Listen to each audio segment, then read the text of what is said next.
우리에게 주신 말씀입니다. 요한복음 18장 13절부터 27절까지 말씀입니다. 요한복음 18장 13절부터 27절까지 말씀 한 절씩 교독하고 마지막 같이 읽겠습니다.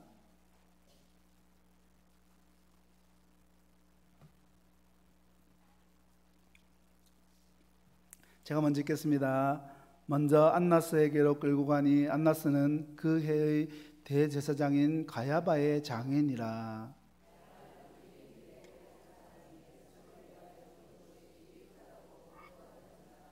시몬 베드로와 또 다른 제자 한 사람이 예수를 따르니 이 제자는 대제사장과 아는 사람이라.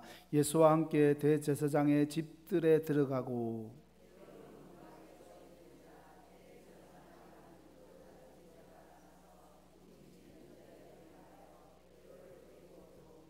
문 지키는 여종이 베드로에게 말하되 너도 이 사람의 제자 중 하나가 아니냐 하니 그가 말하되 나는 아니라 하고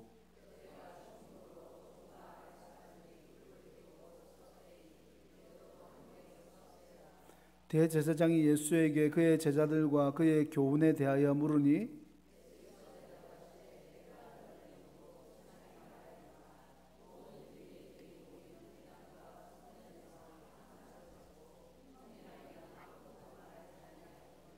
어찌하여 내게 묻느냐? 내가 무슨 말을 하였는지 들은 자들에게 물어보라. 그들이 내가 하던 말을 아느니라.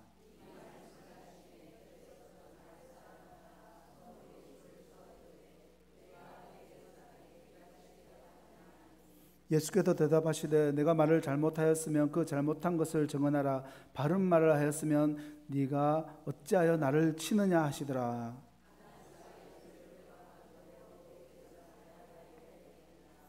시몬 베드로가 서서 불을 쬐더니 사람들이 묻되 너도 그 제자 중 하나가 아니냐? 베드로가 부인하여 이르되 나는 아니라 하니.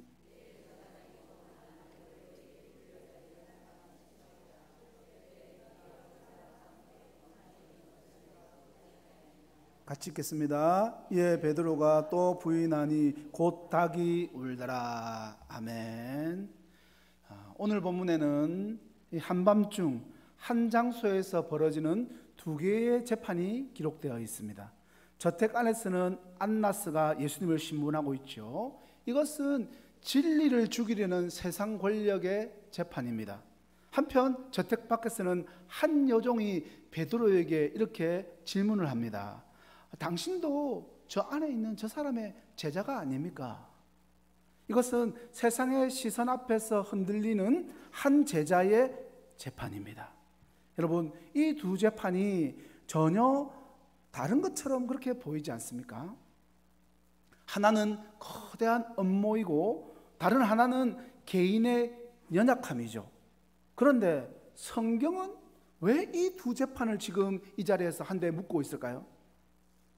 아주 중요한 이유가 있습니다.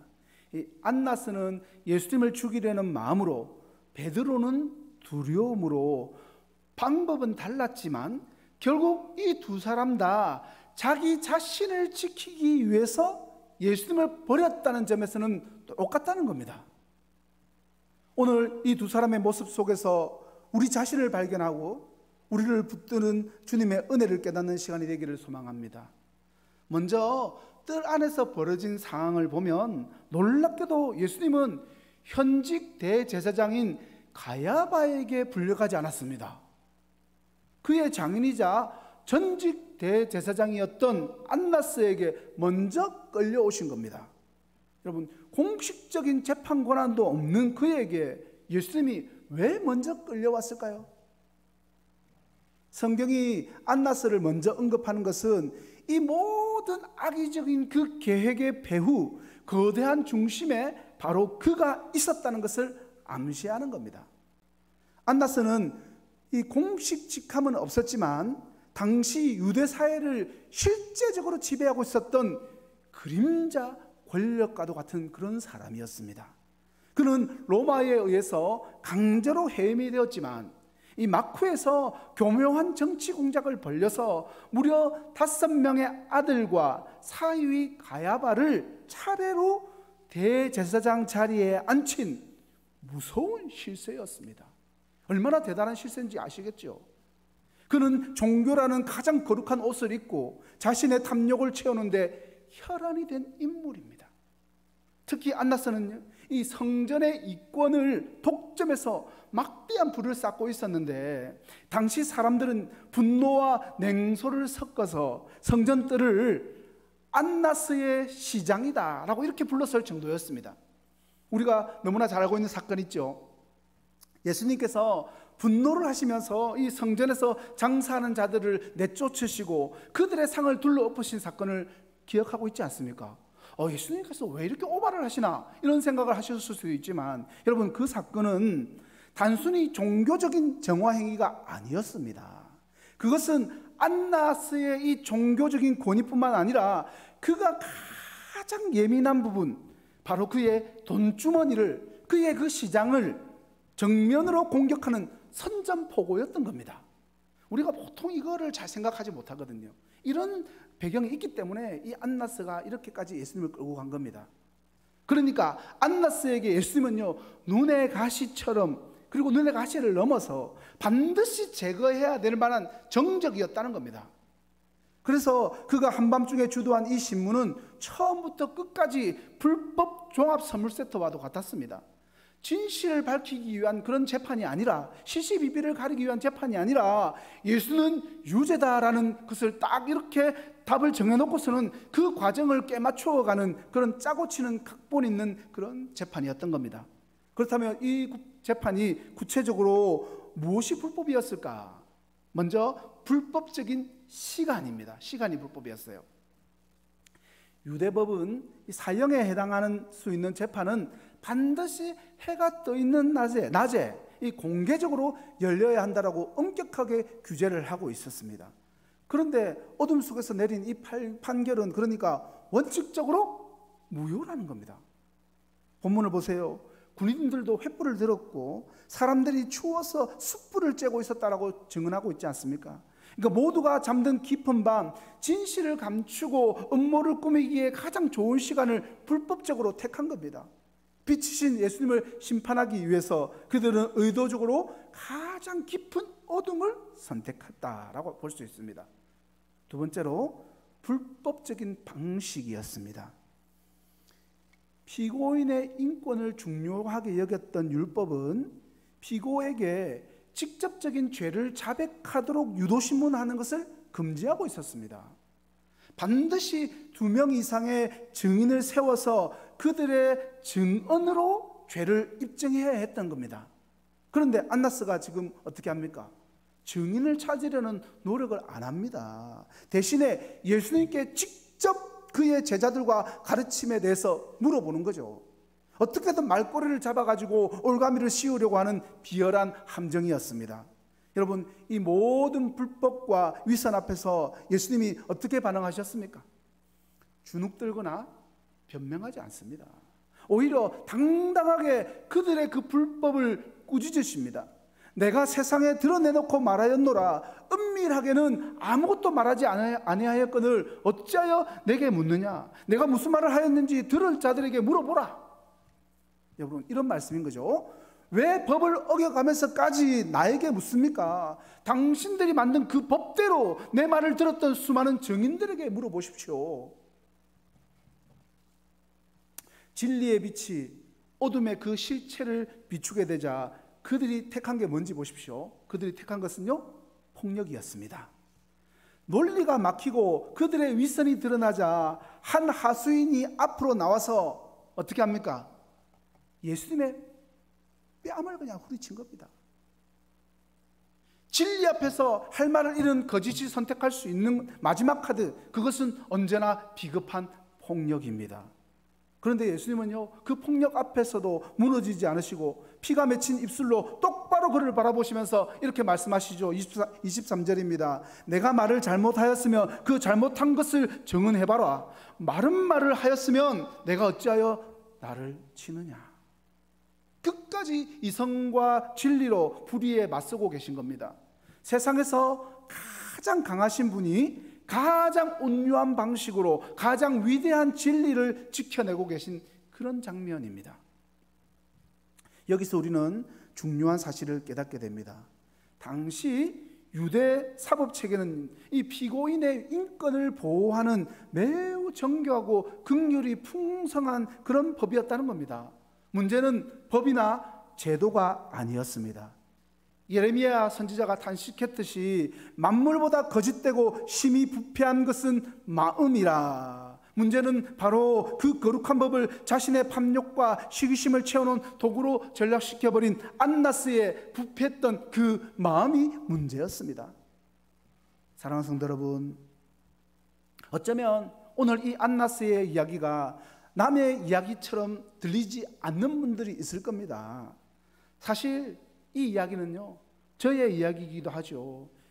우리 역시 하나님의 선한 말씀과 교회의 거룩한 직분을 가지고서 은밀하게 나의 의를 드러내거나 나의 이익을 챙기면서 다른 사람을 판단하는 도구로 사용할 때가 나도 모르게 또 부시부시간에 그런 장면들이 나오더라는 겁니다.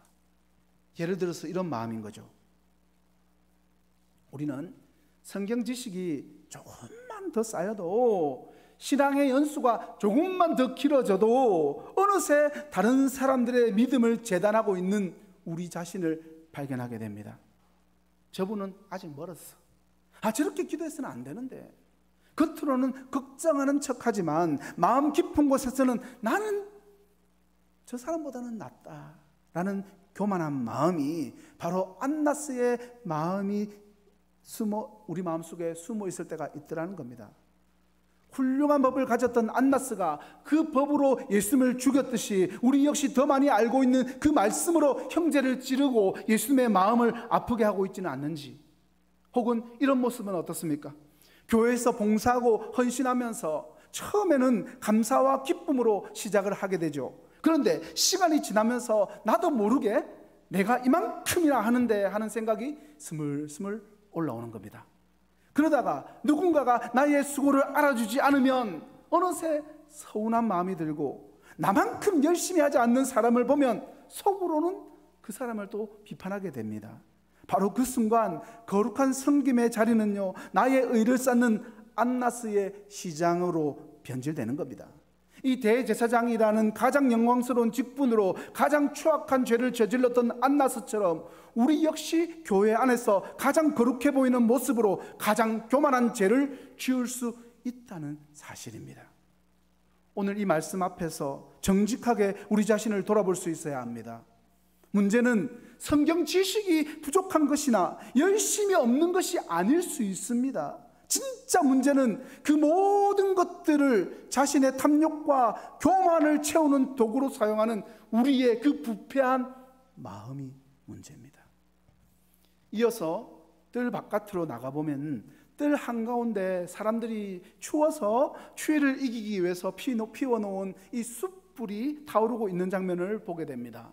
자, 그리고 이제 그 불 주위를 한 남자가 불안한 눈빛으로 서성이고 있습니다. 바로 예수님의 수제자 베드로입니다. 그런데 여러분, 베드로가 어떻게 이 삼엄한 경비를 뚫고 이 대제사장의 뜰 위험한 곳까지 들어올 수 있었습니까? 오늘 본문에 나오죠. 또 다른 제자 한 사람이 대제사장과 아는 사이였기 때문에 그 인맥 덕분에 베드로가 들어올 수 있었다라고 설명을 합니다. 많은 학자들은 이 제자가 바로 요한복음을 기록한 요한 자신일 것이다 라고 이렇게 추측을 합니다. 자, 여기서 우리가 놓치지 말아야 할 중요한 사실이 있습니다. 베드로는 어쨌든 도망을 가지는 않았다는 겁니다. 그는 위험을 무릅쓰고 특별한 인맥까지 동원해서 주님이 고난받는 현장 가장 가까이까지 따라왔다는 겁니다. 그의 발걸음은요, 주님을 향한 뜨거운 사랑과 위험한 자기 확신이 뒤섞인 그런 발걸음이었습니다. 그의 마음은요, 여전히 주님을 향한 사랑과 열정으로 불타고 있었을 것입니다. 그러나 그곳에 함께 타오르고 있던 또 다른 불, 바로 숯불이 있었습니다. 여러분, 이 숯불은 잠시 그의 몸을 녹여줬을지는 모르지만 역설적으로 그의 영혼을 가장 차갑게 얼어붙게 만드는 심판의 무대가 되어버렸습니다. 그의 인간적인 결심은 냉엄한 현실의 질문 그 앞에 허무하게 그리고 처절하게 무너져 내렸습니다. 첫 번째 질문이 너무나도 사소한 질문이었습니다. 대단한 위협도 아니었죠. 칼을 든 로마 군인도 권위 있는 제사장의 질문도 아니었습니다. 그저 문을 지키고 있던 한 어린 여종의 그냥 스쳐가는 질문이었습니다. 혹시 당신도 저 사람의 제자가 아닙니까? 어쩌면 가벼운 호기심이었을지도 모릅니다. 그런데 여러분, 이 사소한 질문이 그의 신앙의 댐에 첫 번째 균열을 내었습니다. 베드로는 한치의 망설임도 없이 대답합니다. 나는 아니라. 그의 위대한 신앙의 고백, 주는 그리스도시요 살아계신 하나님의 아들이시나를 외쳤던 그 입술로 생애 첫 번째 부인의 말을 꺼낸 것입니다. 첫 번째 거짓말로 생긴 그 작은 균열이 이제는 걷잡을 수 없는 일이 벌어지게 됩니다. 그는 다른 사람들과 섞여서 태연한 척 숯불을 쬐면서 어떻게든 자신의 정체를 숨기고 싶어 했죠. 그러나 불빛은 그의 얼굴을 비추고 두려움에 떨고 있는 그의 모습을 폭로해버립니다. 그때 두 번째 질문이 날카롭게 날아옵니다. 너도 그 제자 중에 하나가 아니냐? 이제 질문은 더 구체적이고 더 집요해졌습니다. 여러분, 거짓말이 거짓말을 낳고 두려움이 그의 영혼을 점점 더 깊은 어둠 속으로 끌고 가는 장면을 보고 계십니다. 베드로는 또다시 부인합니다. 그리고 마침내 마지막 세 번째 질문은 그의 심장을 꿰뚫는 비수와도 같은 그런 질문이 날아들게 되었습니다. 그 자리에 있던 사람들 중에 하나가 바로 베드로가 조금 전에 그 겟세마네 동산에서 혈기 넘치게 칼을 확 휘둘러 가지고 귀를 잘랐던 이 대제사장의 종 말고의 친척이었기 때문인 겁니다. 그의 과거의 그 용맹이 이제는 부메랑이 되어서 그의 목을 겨누고 있는 겁니다. 자, 그가 묻습니다. 네가 그 사람과 함께 동산에 있었던 것을 내가 보지 아니하였느냐? 여러분, 이것은 추측이 아닌 목격자의 생생한 증언입니다. 빼박 증거 앞에서 베드로는 마지막 남은 이성의 끈을 놓아버립니다. 마태와 마가복음은 그때 그가 그냥 단지 나 아니에요 라고 그냥 그렇게만 부인한 것이 아니라는 것을 우리에게 알려줍니다. 그때 베드로가 어떻게까지 부인했냐면, 여러분, 저주하면서 맹세까지 하면서 예수님을 부인했습니다. 만약에 내가 저 사람과 한패라면 나는 하나님의 저주를 받아 마땅합니다 라고 외쳤다는 겁니다. 그는 예수님과의 모든 관계를 끊어내기 위해서 하나님까지 팔아넘기는 맹세를 한 겁니다. 불과 몇 시간 전에 다 주를 버릴지라도 나는 결코 버리지 않겠나이다, 주를 위해서 내 목숨을 버리겠습니다 라고 호언장담했던 그 뜨거운 고백은 이제 주님을 저주하는 차갑고 악독한 맹세로 지금 바뀌어버린 겁니다. 이것이 바로 주님의 은혜가 아닌 자신의 힘과 용기를 믿었던 한 인간의 가장 비참하고 처절한 그런 실제적인 모습을 보여주는 겁니다. 그리고 어쩌면 오늘 이 자리에 앉아있는 바로 우리 자신의 모습일지도 모릅니다. 베드로가 저주 섞인 맹세를 하면서 주님을 3번 부인하던 바로 그 순간에 어둠을 가르면서 멀리서 닭이 웁니다. 꼭기요. 그 울음소리는 베드로의 인생에 울려 퍼진 가장 끔찍한 사형 선고와도 같았을 겁니다. 주님의 예언이 성취되고 자신의 실패가 만천하에 확정되는 순간입니다. 모든 것이 끝났다고 생각되는 바로 그 절망적인 순간, 성경은 인류 역사상 가장 위대하고 가장 가슴 저린 한 장면을 단 한 문장으로 기록합니다. 이 닭이 울고 나 끝났구나, 이제 어떡하냐 라고 하는 그 순간에 기록된 누가복음 22장 61절의 말씀입니다. 같이 읽겠습니다. 시작.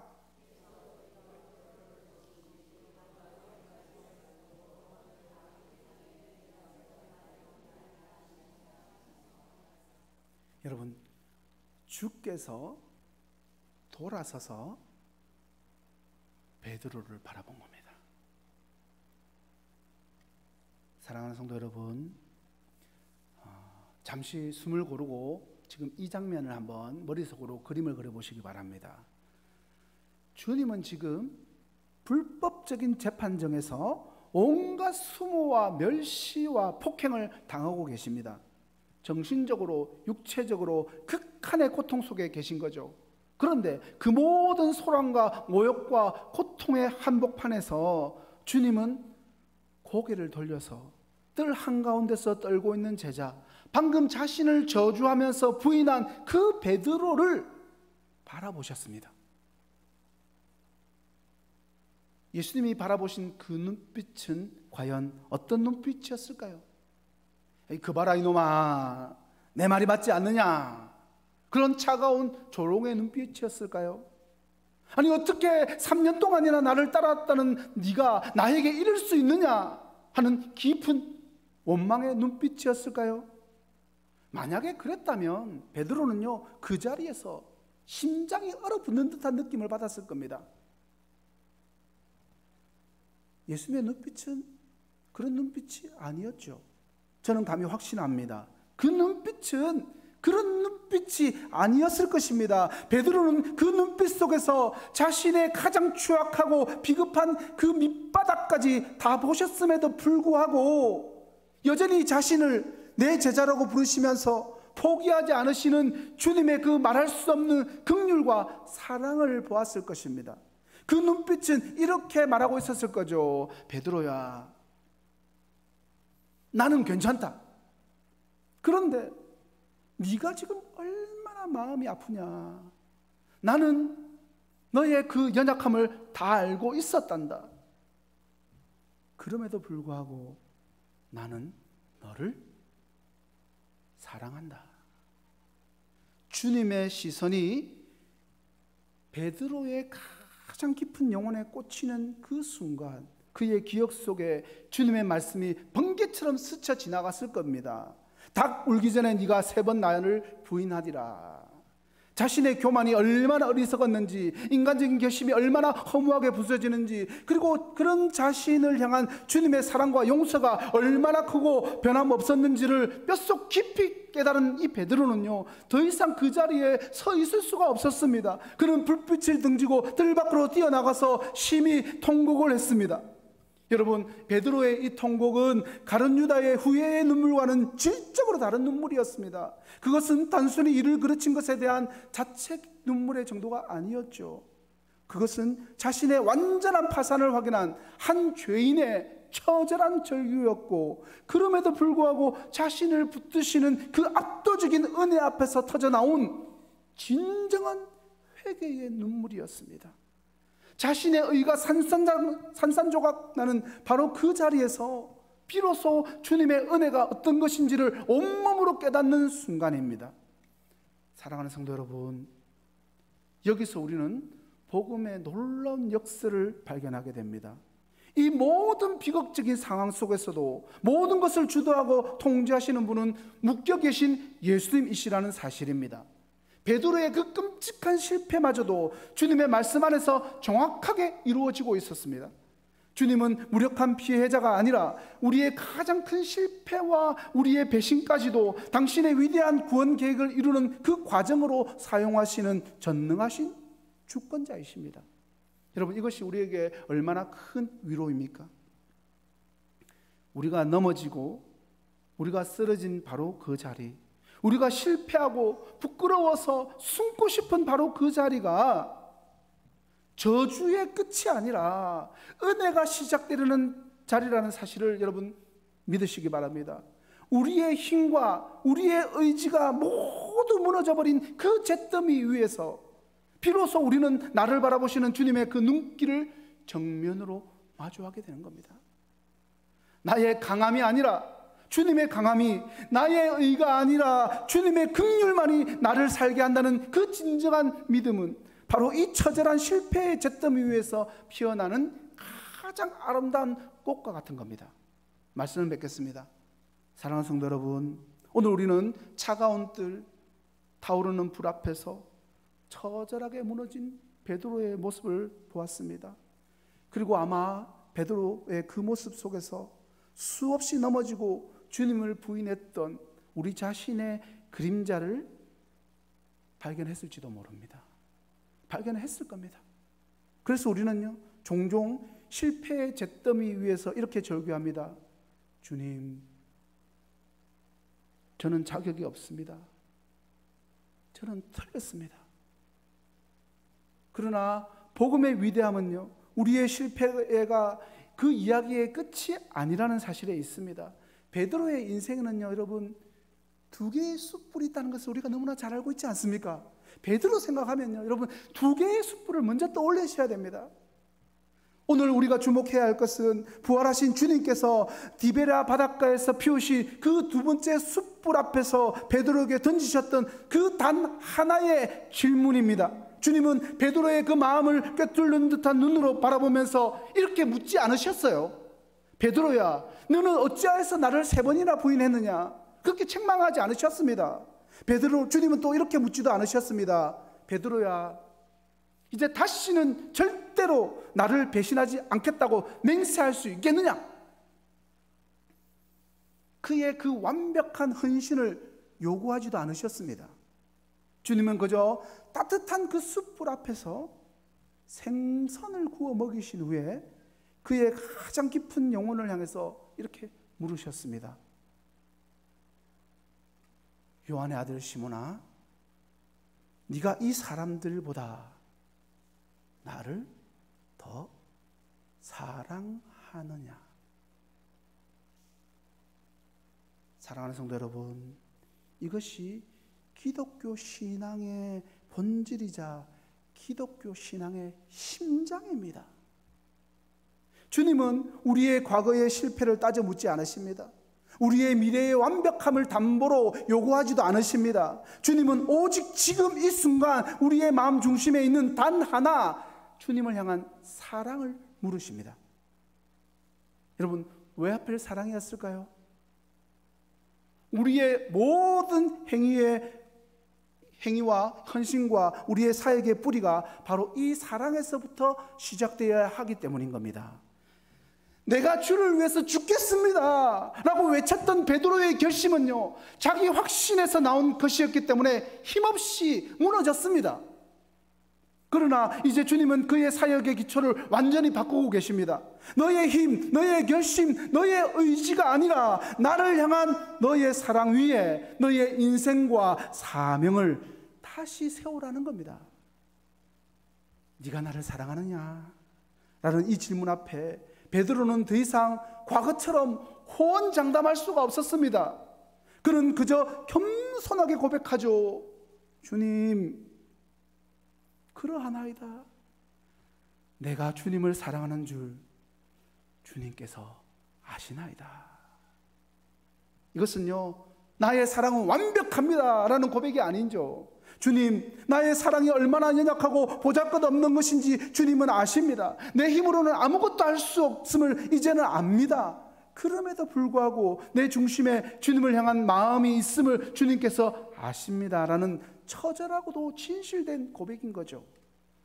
오늘 이 밤 주님은 실패의 뜰에 서성이는 우리 각자에게 동일하게 물으십니다.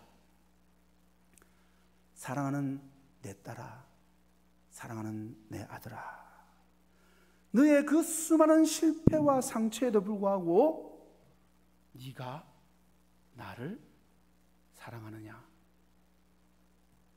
우리의 삶을 다시 일으켜 세우는 것은 죄책감을 이겨내려고 하는 우리의 노력이 아닙니다. 다시 넘어지지 않겠다는 우리의 결심도 아닙니다. 우리를 다시 살게 하는 유일한 힘은 모든 것을 아심에도 불구하고 여전히 우리의 사랑을 우리에게 찾아오셔서 우리의 사랑을 물어보시는 주님의 그 음성, 그리고 그 질문 앞에서 주님, 그렇습니다, 제가 주님을 사랑합니다 라고 작게라도 고백하는 우리의 진실된 응답입니다. 그 사랑의 고백 이후에 주님은 내 양을 먹이라라는 위대한 사명을 다시 허락하시는 겁니다. 우리의 자격 때문이 아니라 오직 주님을 향한 사랑 때문에 우리는 다시 일어설 수 있고 다시 사랑할 수 있고 다시 섬길 수 있는 존재가 되는 것입니다. 남은 한 주를 살아갈 때 과거의 실패를 곱씹는 시간이 되지 않기를 소망합니다. 대신에 여러분의 영혼에 울려 퍼지는 주님의 음성에 귀를 기울이시기 바랍니다. 네가 나를 사랑하느냐? 이 질문이 우리의 모든 절망을 이기는 능력이 되고 우리의 모든 어둠을 밝히는 빛이 되며 우리의 남은 모든 생을 이끌어가는 유일한 방향이 되기를 간절히 소망합니다. 그 사랑에 붙들려서 다시 일어서는 저와 여러분 모두가 되시기를 주님의 이름으로 간절히 축원합니다. 기도하겠습니다. 살아계신 하나님 아버지, 오늘 말씀을 통해서 차가운 뜰, 타오르는 불 앞에 섰던 베드로의 모습 속에서 바로 우리 자신의 연약함을 보게 하심에 감사를 드립니다. 주님을 위해서 목숨까지 바치시겠다던 뜨거운